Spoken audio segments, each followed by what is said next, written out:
பேராசிரியர் ஜெயராமன் அவர்களுடைய 2 நூல்களை பற்றி அறிமுக விளக்க கூட்டத்தினுடைய தலைவர் வழக்கறிஞர் தோழர் கண்ணடி அவர்களே, இங்கே வரவேற்புரை நிகழ்த்தி நிகழ்ச்சிகளை ஒருங்கிணைத்துக் கொண்டிருக்கக்கூடிய தோழர் நிலவலகன் அவர்களே, புத்தகங்களை வெளியிட்டு வாழ்த்துறை வழங்கிவிட்டு அமர்ந்திருக்கக்கூடிய முற்போக்கு வழக்கறிஞர் களப்போராளி அருமை தோழர் பானுமதி அவர்களே, எனக்கு பிறகு இங்கே சிறப்புரை நிகழ்த்துவதற்காக வருகை புரிந்திருக்கக்கூடிய சொற்களை மிக லாபமாக பயன்படுத்தி எல்லோரையும் அவையோரை கட்டி போடக்கூடிய ஆற்றல் மிக்க பேச்சாளர், முற்போக்கு சிந்தனையாளர், முற்போக்கு எழுத்தாளர் கலைஞர்களுடைய சங்கத்தினுடைய துணைத் தலைவர் அருமை தோழர் நந்தலாலா அவர்களே, புத்தகத்தை ஆக்கி அதன் மூலமாக தமிழ்நாடு முழுமையிலும் பேச வைத்திருக்கக்கூடிய, சிந்திக்க வைத்திருக்கக்கூடிய, விழிப்புணர்வை ஏற்படுத்தக்கூடிய நம்முடைய பேராசிரியர் களப்போராளி தோழர் பேராசிரியர் முனைவர் ஜெயராமன் அவர்களே, நூல்களை பெற்றுக்கொண்டு அமர்ந்திருக்கக்கூடிய, கூட்டத்திற்கு வருகை புரிந்திருக்கக்கூடிய அருமை நண்பர்களே, தோழர்களே, சான்றோர் பெருமக்களே, உங்கள் அத்தனை பேருக்கும் முதலிலே என்னுடைய வணக்கத்தை தெரிவித்துக் கொள்கிறேன்.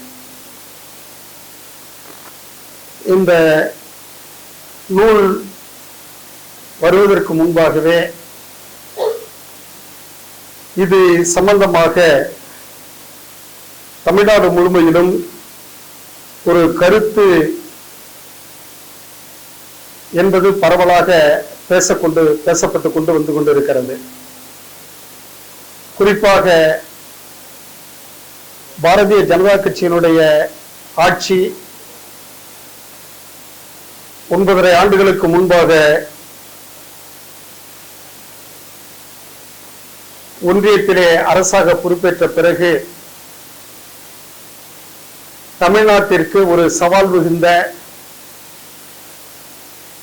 அரசியல் நிகழ்வாகத்தான் தொடர்ந்து கொண்டிருக்கிறது. இப்பொழுதுதான் தமிழ்நாட்டிலே இருக்கக்கூடிய தமிழ் மொழி பேசக்கூடிய, தமிழ் இனத்தை சார்ந்திருக்கக்கூடிய, தமிழ்நாட்டு பண்பாட்டோடு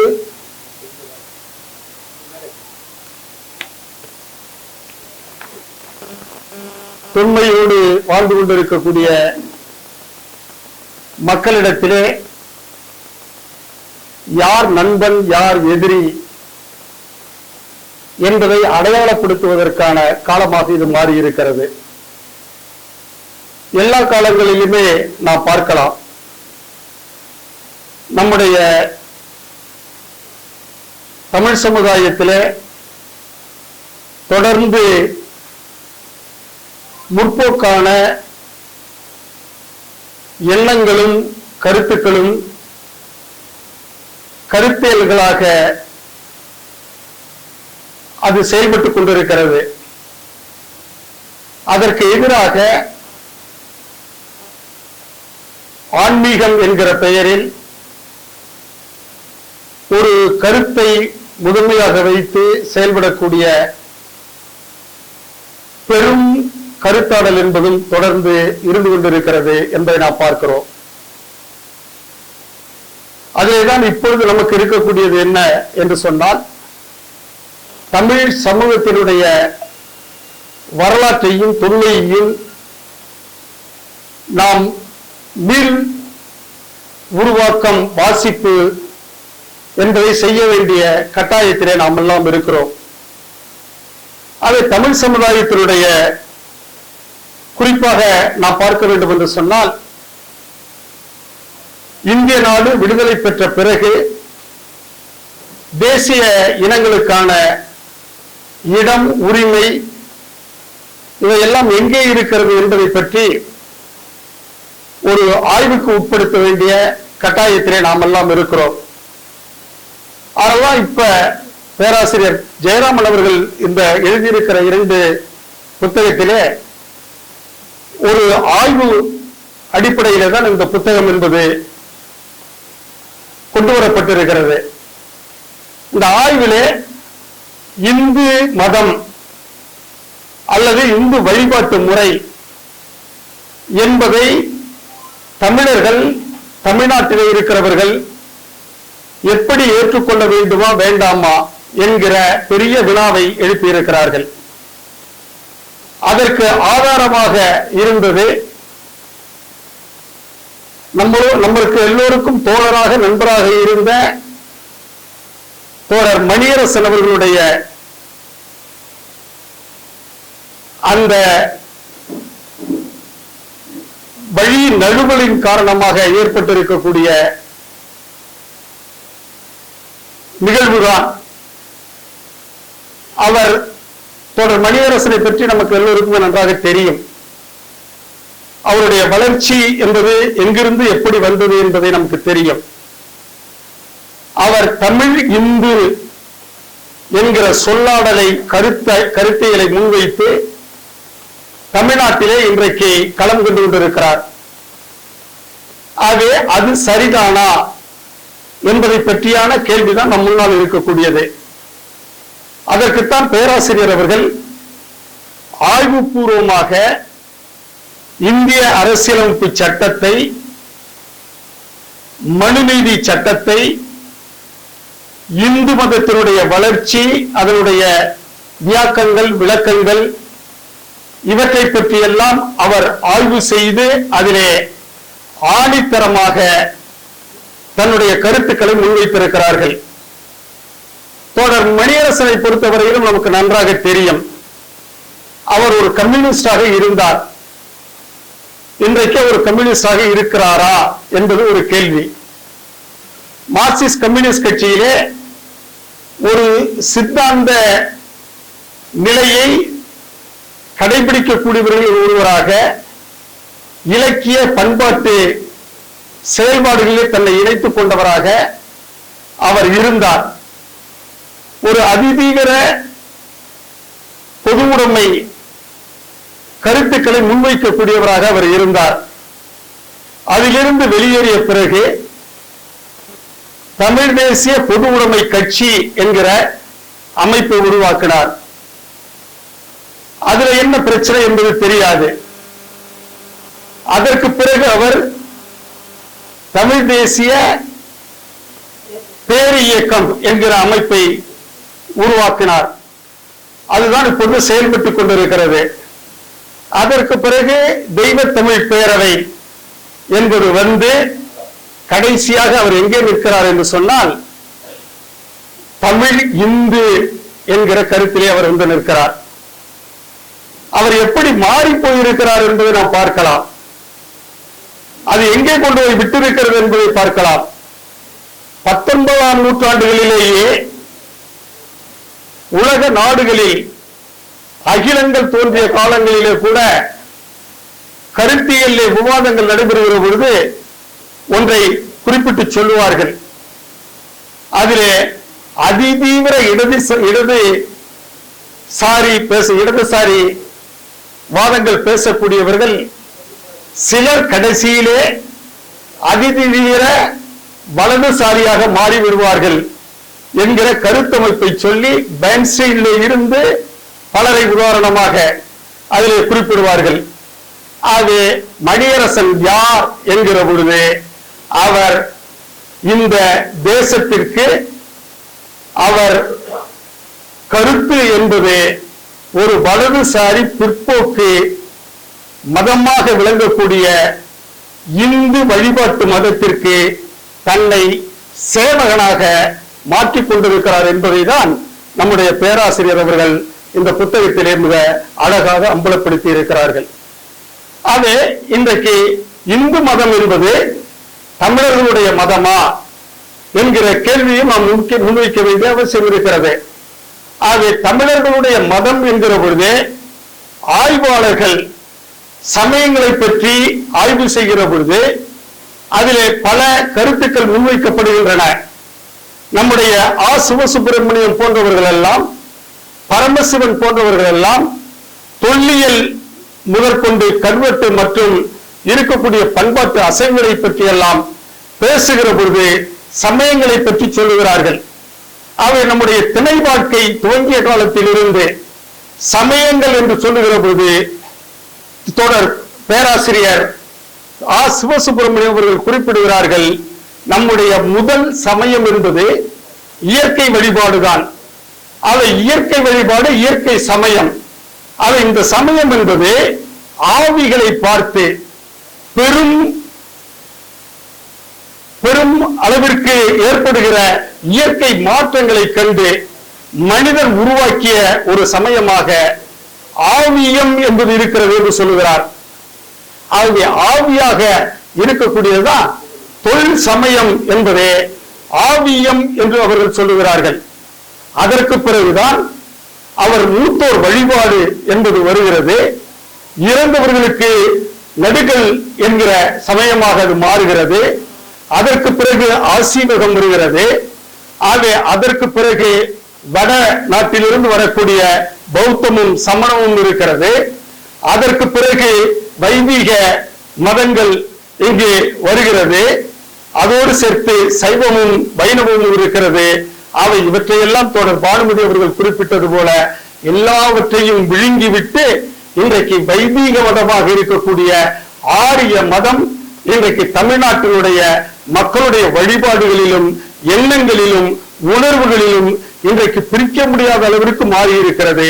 அது இது மிகப்பெரிய ஒரு சதியாக இன்றைக்கு தமிழ் மக்களிடத்திலே நிலவி இருக்கிறது. ஆகவேதான் இந்த இந்து மதம் என்பதை நாம் ஏற்றுக்கொள்ளவில்லை. அது இந்து மதம் என்பது இடைக்காலத்திலே உருவாக்கப்பட்டது. அது இந்து மதம் என்பது ஆகவே அரசியலமைப்பு சட்டத்திலேயே அது சொல்லப்பட்டிருப்பதை எல்லாம் மிக தெளிவாக சொல்லி இருக்கிறார்கள். இங்கே இருக்கக்கூடிய அந்த இந்து மதம், இந்து மத சட்டம், இந்து திருமண சட்டம், அதே போல இந்துக்களுக்கு உருவாக்கப்பட்ட சட்டங்கள், அதற்கு பிறகு நீதிமன்றங்களிலே கொடுக்கப்பட்டிருக்கிற வியாக்கியானங்கள், இவை எல்லாமே நாம் பார்த்தோம் என்று சொன்னால் 4 மதங்களுக்கு இல்லாத மற்றவை எல்லாம் இந்திய நாட்டிலே வசிக்கக்கூடியவர்கள் அத்தனை பேருமே இந்து மதத்தை சார்ந்தவர்கள் தான் என்று அறிவிப்பு சொல்லப்படுகிறது. அதனால் அதை அம்பலப்படுத்துகிறார்கள். ஆகவே கிறிஸ்துவமும் இஸ்லாமியமும் பார்சியும் அதே போல அந்த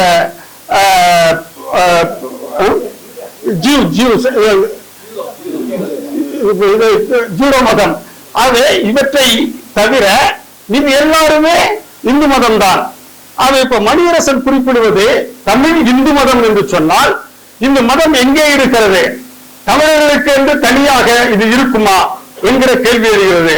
அதை தமிழ் தேசியம் பேசக்கூடிய, தமிழ் தேசியத்தை கட்டியமைக்க வேண்டும் என்று சொல்லக்கூடிய அவர் மணியரசன் அவர்கள், உங்களுடைய இந்து தமிழ் தேசியம் என்று ஒன்று வந்தது என்று சொன்னால் அங்கே இஸ்லாமியர்களுக்கு எங்கே இடம் இருக்கிறது? அங்கே கிறிஸ்தவர்களுக்கு எங்கே இடம் இருக்கிறது? அங்கே மற்றும் பல இருக்கக்கூடிய மக்கள் வாழ்கிறார்களே, இவர்களுக்கு எங்கே இடம் இருக்கிறது? உங்களுடைய தமிழ் இந்து மதத்திலே இவர்கள் எல்லாம் இடம் இருக்கிறதா இல்லையா? அப்படி என்று சொன்னால் நீங்கள் தமிழ் இந்து மதம் என்று ஏற்றுக்கொண்டீர்கள் என்று சொன்னால் அதிலே நீங்கள் உங்களுடைய வழிபாடு என்ன? அந்த வழிபாடு என்பது தமிழ் வழிபாடு தான் என்று நாம் ஏற்றுக்கொண்டோம் என்று சொன்னால் அந்த தமிழ் வழிபாடு என்பது அங்கே ஜாதி இருக்குமா இருக்காதா? அங்கே ஏற்றத்தாழ்வுகள் இருக்குமா இருக்காதா? அங்கே அந்த ஜாதிய முறையை ஏற்றுக்கொள்கிறீர்களா இல்லையா என்பதெல்லாம் ஏகப்பட்ட கேள்விகள் அவற்றை எல்லாம் இருக்கிறது. அவற்றை எல்லாவற்றையுமே அம்பலப்படுத்திதான் தோழர் ஜெயராமன் அவர்கள் அதில் மிக விளக்கமாக அவர்கள் குறிப்பிட்டிருக்கிறார்கள். இது ஒரு பக்கத்திலே நாம் பார்க்கலாம். அதாவது அவருடைய அந்த அந்த அவருடைய புத்தகத்தினுடைய 36, 37 ஆகிய அந்த பக்கங்களிலே அவர் விளக்கமாக இவற்றை பற்றி எல்லாம் குறிப்பிடுகிறார்கள். என் மதம் சீக்கிய மதம், அதற்கு தனி தகுதி தனி அந்தஸ்து தர போகிறீர்களா இல்லையா, அதை ஏன் இந்து மதத்திற்கு உடைக்குகிறாய் என்று சீக்கிய மதம் கேட்கிறது. அதே போல பக்கத்தில் இருக்கிற கர்நாடக மாநிலத்திலே இருக்கக்கூடிய லிங்காயத்துகள் எங்களுக்கு, நாங்கள் இந்து மதத்திலே இருக்க மாட்டோம், எங்களுக்கு தனி மதம் லிங்காயத்து மதம், அதற்கு அங்கீகாரம் வேண்டும் என்று கர்நாடக அரசு ஏற்றுக்கொண்டு ஒன்றிய அரசிற்கு பரிந்துரை செய்திருக்கிறது. தமிழ்நாட்டிலேயும் நாம் பார்த்தோம் என்று சொன்னால் திருநெல்வேலியிலே சைவ மதத்தை சார்ந்தவர்கள் எல்லாம் ஒன்றாக கூடி நாங்கள் இந்து மதத்திலே ஏன் இருக்க வேண்டும் என்கிற கேள்வியை கேட்டிருக்கிறார்கள். மனோமணியன் சுந்தரனார் போன்றவர்கள் கூட விவேகானந்தரிடத்திலே இந்து மதம் என்று சொல்லுகிற பொழுது என்னுடைய மதம் சைவ மதம், நான் இந்து மதத்திலே ஏன் இருக்க வேண்டும் என்கிற கேள்வியை எழுப்பி இருக்கிறார்கள். அதுதான் நான் அந்த தமிழ் தேசிய இந்த பேர் இயக்கத்தினுடைய தோழர் ஒருவரோடு மற்ற தோழரோடு பேசிக் கொண்டிருக்கிற பொழுது அவர்கள் அந்த இடத்தில் நான் சொன்னேன், தமிழ்நாட்டிலே இருக்கக்கூடிய இந்து மதம் என்பது இன்றைக்கு மேலோங்கி இருக்கிறது, அவை இவற்றை முறியடிக்க வேண்டும் என்று சொன்னால் அதற்கு வைணமும் சைவமும் இன்றைக்கு நாங்கள் இந்து மதத்திலே இருக்க மாட்டோம் என்று வெளியேற வேண்டும், அதற்கான கழகத்தை உருவாக்க வேண்டும், கழகம் செய்ய வேண்டும் என்று குறிப்பிட்டேன். பாத்தீங்களா, நீங்களும் எங்களோட வந்து விட்டீர்கள் என்று சொன்னார். நான் வரவில்லை. அதை இந்து மத பேராதிக்கத்தை அந்த மேலாண்மையை அந்த ஆதிக்கத்தை ஒழிக்க வேண்டும் என்று சொன்னால் இன்றைக்கு இதுபோல முன்னெடுப்புகளும் தேவை இருக்கிறது என்பதை நான் அங்கு அவரிடத்தில் குறிப்பிட்டேன். அதற்கு மேல அவரால் ஒன்றும் சொல்ல முடியவில்லை. கம்யூனிஸ்டாக இருக்கக்கூடியவர்கள் நீங்கள் எப்படி வரலாம், நீங்கள் எப்படி இப்படி சொல்லலாம், ஒரு மதத்தை சொல்லலாம் என்றார். அது இடைக்கால ஏற்பாடு. அதை கம்யூனிஸ்டுகள் மதத்தை ஏற்றுக்கொள்ளவில்லை, அவை மதத்தினுடைய அந்த கடவுளுடைய வழிபாட்டு முறைகளை ஏற்றுக்கொள்ளவில்லை. அவைதான் நாத்தியம் என்பதை கூட சொல்லுகிற பொழுது அந்த நாத்திகத்திற்கு மணியரசன் குறிப்பிட்டிருப்பதை அங்கே பேராசிரியர்கள் குறிப்பிட்டிருக்கிறார்கள்.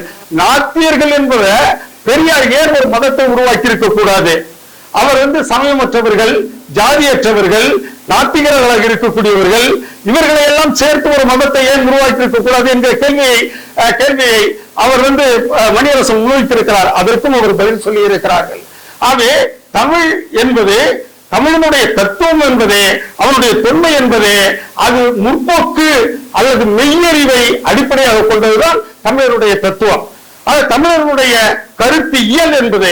அந்த கருத்தியலுக்கு எதிராக ஜாதி மத வருணாசிரம கோட்பாடுகளை கொண்டிருக்கக்கூடிய இந்து மதம், இந்து என்கிற சொல்லாடல் எப்படி இதிலிருந்து எல்லாம் விடுபடும் என்பதை அவர் ரொம்ப ஆணித்தரமாக அங்கே குறிப்பிட்டிருக்கிறார் என்பதை நாம் பார்க்க முடியும். ஆகவேதான் அந்த இதை கூட சொல்லுகிற பொழுது சொன்னார்கள், ஆகவே அந்த நாத்திகம் அல்லது கடவுள் மறுப்பு கொள்கையை வைத்திருக்கக்கூடியவர்களுக்கு ஒரு தனி மதம் என்று சொன்னால் அந்த மதமும் இந்து மதத்திற்குள்ளான் வரும், அரசியலமைப்பு சட்டம் சொல்லி இருக்கிறது என்று பேராசிரியர்கள் குறிப்பிட்டிருக்கிறார்கள். அது மட்டுமல்ல, ஆகவே நாத்திகம் என்பது பொருள் முதல்வாதத்தினுடைய அடிப்படையிலே வரக்கூடியது. ஆக பொருளை முதன்மையாக வைத்து செயல்படக்கூடியதுதான். அவரால் வாழ்நிலை என்பதை நிர்ணயிக்கிற பொழுது வாழ்நிலை என்பது 2 வாழ்நிலை இருக்கிறது. ஒன்று இயற்கை வாழ்நிலை, இன்னொன்று சமூக வாழ்நிலை. ஆக வாழ்நிலையை தீர்மானிப்பது என்பது எது? எண்ணமா, கருத்தா, உணர்வா அல்லது பொருளா என்பதுதான். ஆகவே மதத்தை நிராகரிக்கக்கூடியவர்கள், கடவுளை மறுக்கக்கூடியவர்கள், இவர்கள் எல்லாம் வாழ்நிலையை தீர்மானிக்கக்கூடியது பொருள்தான். அது கருத்தாக இருக்க முடியாது, உணர்வாக இருக்க முடியாது. அதுதான் அடிப்படையாக மார்க்சும் சொல்லி இருக்கிறார்கள். ஆகவே இந்த அடிப்படையை நாம் பார்க்கிற போது இந்து என்பது, தமிழ் இந்து என்பது தமிழ்நாட்டிற்கு எந்த விதத்திலும் ஏற்றுக்கொள்ள முடியாத, தமிழ் மக்களால் நிராகரிக்கக்கூடிய ஒன்றாக தான் அது இருக்கும் என்பதை நம்ம மிக தெளிவாக நாம் பார்க்க வேண்டிய அவசியம் என்பது இருக்கிறது. அதே போல நம்முடைய தேசிய இனங்கள், தமிழ் தேசியம் என்பதை பற்றி சொல்லுகிற பொழுது பேராசிரியர் அவர்கள் அதே புத்தகத்தில் 127வது பக்கத்தில் ஒன்று குறிப்பிடுகிறார்கள். தமிழ்நாட்டிலே RSSக்கும் இந்துத்துவக்காரர்களுக்கும் பெரும் தடையாக விளங்கிய திராவிடம் என்ற கருத்தியலையும் அந்த இயக்கத்தையும் தகர்க்காமல் இந்து ராஷ்டிரம் படைக்க முடியாது. திராவிடம் என்ற கருத்தியலை தகர்க்க பார்ப்பனியம் ஆள் தேடுகிறது என்று அவர்கள் குறிப்பிட்டிருக்கிறார்கள். அதுல தமிழ் தேசியத்திற்கும் தமிழ் பண்பாட்டிற்கும் எதிரானதுதான் இந்து மதம்.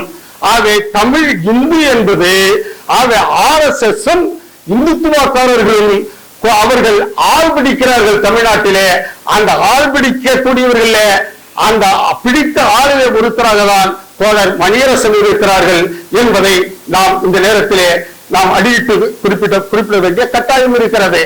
ஆக இந்து மதத்தை பரப்புவதற்காக, இந்துக்களை ஏற்றுக்கொள்ள செய்வதற்காக, இந்த தமிழ்நாட்டிலே இருக்கக்கூடிய அந்த முற்போக்கு கருத்தியலை அதை மறுப்பதற்காக இன்றைக்கு கங்கணம் கட்டி செயல்பட்டுக் கொண்டிருக்கிறவர்களே, அதுல இந்து மதத்திற்கு சேவம் செய்யக்கூடியவராக மாறியிருக்கக்கூடியவர் தான் நம்மளுடைய மணியரசன் அவர்கள் என்பதை நம்மால் அறிவிட்டு நாம் சொல்ல முடியும். அதை இன்றைக்கு இருக்கக்கூடியதை நாம் பார்க்கலாம். அது திராவிடம் என்கிற கருத்தியல் என்பது அது அவர்கள் நிறைய தரவுகளை கொண்டு வந்து அந்த தரவுகளை முழுக்க ஒரு லாஜிக்காக பல்வேறு விஷயங்களை அடுக்கிக் கொண்டே செல்கிறார்கள் பேராசிரியர் அவர்கள் அதனுடைய புத்தகத்திலே. அப்படி வருகிற பொழுது தமிழர் என்று சொல்லுகிற பொழுது திராவிடம் என்பதை நிராகரிக்க வேண்டும் என்று சொல்லுகிற பொழுதுதான் கருத்தியல் என்பதிலே ஆரிய கருத்தியலுக்கு எதிராக, ஆரிய அந்த மதத்திற்கு எதிராக, இந்து மதத்திற்கு எதிராக திராவிடம் என்கிற கருத்தியல் அதிகமாக வேலை செய்யும். இன்னைக்கு நாம் பார்க்கலாம், நடைபெறக்கூடிய அந்த சட்டமன்ற தேர்தல்கள் எல்லாம் நாம் பார்க்கிற பொழுது அது தென் மாநிலங்களில் இருக்கக்கூடிய அந்த இந்துத்துவ கொள்கையை மறுதளிக்கக்கூடியவர்கள் இன்றைக்கு அதிகமாக இருக்கிறார்கள். பிஜேபியும் RSSம் பல்வேறு வித்தைகளை காண்பித்தாலும் அவற்றை முறியடித்து இன்றைக்கும் இருக்கிறது. ஆகவே திராவிடம் என்கிற பெயரால் தமிழ்நாட்டிற்கு மட்டுமல்ல தென்னிந்திய மக்களை முழுக்க திரட்டக்கூடிய ஒரு கருத்தியலை முன்வைத்து அதற்காக செயலாற்ற வேண்டிய காலத்திலும் நாம் எல்லாம் இருக்கிறோம் என்பதை நாம் இந்த நேரத்திலே நாம் புரிந்து கொள்ள வேண்டிய அவசியம், கடமை இருக்கிறது என்பதை நாம் பார்க்கலாம். அது மிக முக்கியமான ஒன்றாக நாம் பார்க்க வேண்டும். அது ஆரியம் திராவிடம் என்று சொல்லுகிற பொழுது அதற்கான சண்டை போர் என்பது நாம் மட்டும் சொல்லவில்லை. ஜவஹர்லால் நேரு சொல்லி இருக்கிறார்கள், அம்பேத்கர் அவர்கள் சொல்லி இருக்கிறார்கள். தமிழ்நாட்டிலே இதற்கான போராட்டமே தொடர்ந்து அயோத்தியிலிருந்து நாம் தொடர்ந்து இதை நடத்தி கொண்டே இருக்கிறோம். ஆக இந்த போராட்டம் என்பது ஆதிக்கத்திற்கு எதிரான போராட்டம்.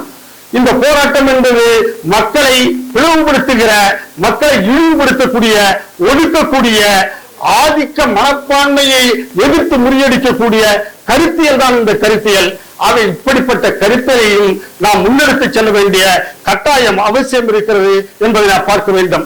அதே ஒரு விஷயத்துல நான் முடிச்ச ஒரு 5 நிமிஷத்துல ஒரு விஷயத்துல நான் பார்க்கிற பொழுது நம்முடைய பேராசிரியர்கள் பல்வேறு கருத்தியல்களை சொல்லுகிற பொழுது, ஒன்று, தமிழ்நாடு இன்றைக்கு இருக்கக்கூடிய இந்திய ஒன்றிய அரசு அதற்காக உருவாக்கப்பட்டிருக்கிற அரசியலமைப்பு சட்டம், அந்த அரசியலமைப்பு சட்டத்தை மறுதளிப்பது, அவை நமக்கான சட்டம் இல்லை என்பதை சொல்லுகிற போது பல கூறுகள் அதிலே சிறப்பாகவும் இருக்கிறது.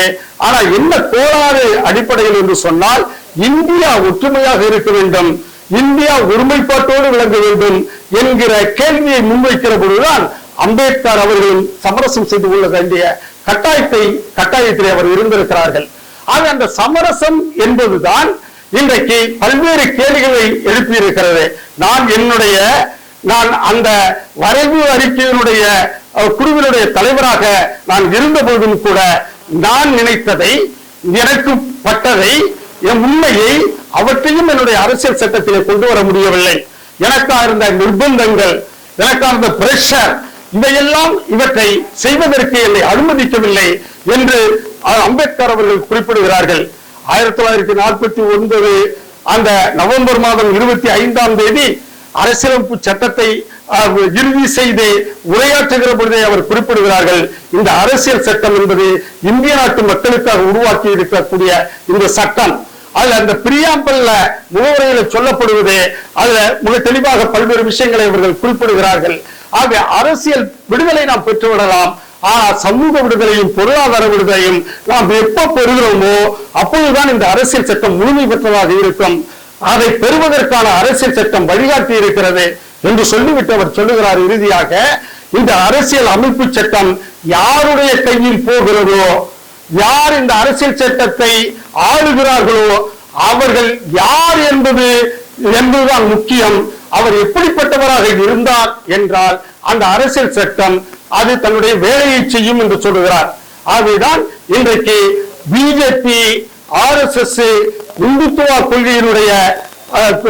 கொள்கையாளர்களுடைய கையிலே இந்திய அரசியலமைப்பு சட்டம் இருக்கிறது என்று வருகிற போது இந்த இந்திய நாட்டின் உள் இன்றைக்கு தேசிய இனங்கள் எல்லாம் முழு விடுதலை பெற முடியுமா என்கிற ஒரு கேள்வி இருக்கிறது. ஆக மாநிலங்களுக்கான உரிமையா அல்லது தேசிய இனங்கள் தங்களுடைய உரிமையை, அதாவது பிரிந்து போகும் உரிமையோடு கூடிய சுயாட்சியா அல்லது இன்றைக்கு மாநில சுயாட்சியா, இப்படிப்பட்ட கேள்விகள் எல்லாம் இருந்திருக்கிறது. பேராசிரியர்கள் ஆணித்தரமாக சொல்லுகிறார்கள். என்ன சொல்லுகிறார்கள் என்று சொன்னால் தேசிய இனங்கள் ஒரு அந்த சாவனிட்டியினுடைய அடிப்படை இறையாண்மை, அந்த இறையாண்மை அடைந்தால்தான் ஒவ்வொரு தேசிய இனமும் அது இறையாண்மை கொண்ட ஒரு நாடாக, தேச நாடாக, தமிழ் தேச நாடாக மாறினால்தான் இதற்கெல்லாம் விடை என்று சொல்லுகிறார்கள். ஆக அதற்கு முன்பாக அது இருக்கட்டும், பானுமதி அவர்கள் குறிப்பிட்டது போல சொன்னார்கள். ஆக தேசிய இன விடுதலை என்பது பெற்று ஒரு தமிழ் தேச அரசு என்பது உருவாக்கப்பட்டால் அந்த உருவாக்கப்பட்ட அரசு என்பது சமத்துவத்தை உருவாக்குகிற அரசாக இருக்கும். அதற்கான வேலைகளை நாம் செய்வோம்.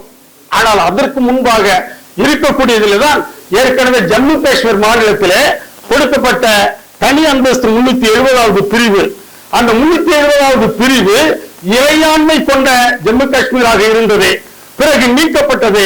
இன்றைக்கு 19ஆம் ஆண்டு அது முழுமையாக நீக்கப்பட்டு விட்டது. இன்றைக்கு உச்ச நீதிமன்றம் என்ன சொல்லுகிறது, அது சரி என்று தீர்ப்பை இன்றைக்கு சொல்லி இருக்கிறார்கள். ஆக இந்த தீர்ப்பை அடிப்படையாக நாம் வைத்து பார்த்தோம் என்று சொன்னால் ஏங்கல்ஸ் அவர்கள் குறிப்பிடுகிற பொழுது சொல்லுவார்கள், ஆன்டி டூரிங், அதாவது டூரிங் எதிர்ப்பு என்கிற டூரிங்க்கு எதிர்ப்பாக எழுதப்பட்ட அந்த புத்தகத்தை விளக்கமாக சொல்லுவார்கள். அவர்கள் அடித்தளம் என்பதும் மேற்கட்டுமானம் என்பதை பற்றி சொல்லுவார்கள். அடித்தளம் என்பது பொருளாதார உறவுகள், உற்பத்தி உறவுகள். அந்த உற்பத்தி உறவுகள் அடித்தளத்தின் மேல் கட்டப்பட்டதுதான் அரசியல் சட்டம் போன்றவைகள் எல்லாம். ஆகவே இந்த உற்பத்தி உறவுகள் என்பது பாசிசம், அது பேராசிரியர்கள் சொல்லி இருக்கிறார்கள்.